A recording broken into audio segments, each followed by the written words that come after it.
Se non sai cosa cucinare per cena, ti do un'idea davvero semplice e sfiziosa.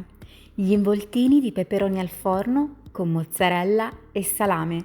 Sono davvero la fine del mondo.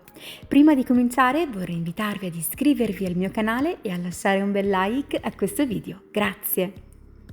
Iniziamo arrostendo i peperoni al forno a 220 gradi per 40 minuti. Quindi li mettiamo in un contenitore ermetico o coperto con pellicola alimentare e lasciamo raffreddare. A questo punto non ci resta altro che pulire i peperoni ed eliminare la pelle. Vi ricordo inoltre che potete seguirmi anche su tutti gli altri social. Vi lascio i link in descrizione insieme alla ricetta. Prepariamo il pangrattato con il parmigiano e il prezzemolo tritato. Se vi piace potete aggiungere anche dell'aglio tritato. Tagliamo a pezzetti anche la mozzarella. Aggiungiamo un filo d'olio sui nostri peperoni. Li ungiamo da ogni parte e poi naturalmente li andiamo a impanare.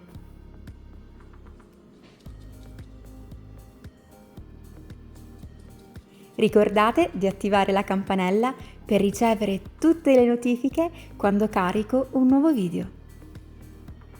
Inseriamo all'interno il salame, la mozzarella e richiudiamo.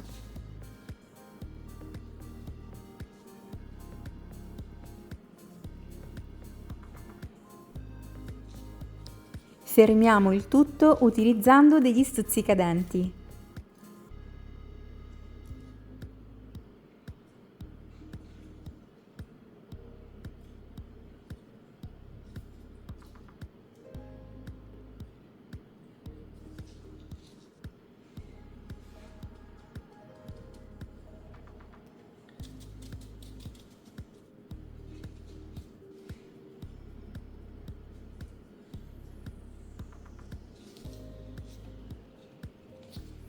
Fatemi sapere con un commento come preparate voi gli involtini di peperoni ripieni. Sono davvero curiosa di conoscere le vostre ricette.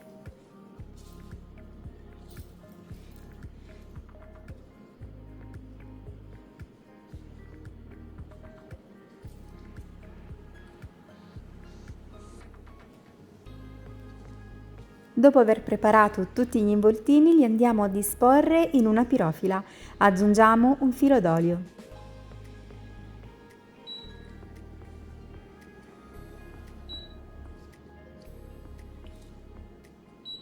Una spolverizzata di pangrattato e di parmigiano, un filo d'olio e andiamo a infornare a 220 gradi in forno ventilato per circa 30 minuti.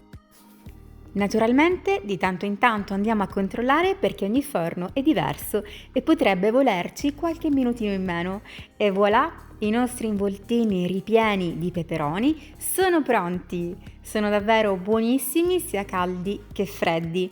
Io spero che la ricetta vi sia piaciuta, se è così ricordate di lasciare un bel like a questo video, di iscrivervi al mio canale, di attivare la campanella delle notifiche.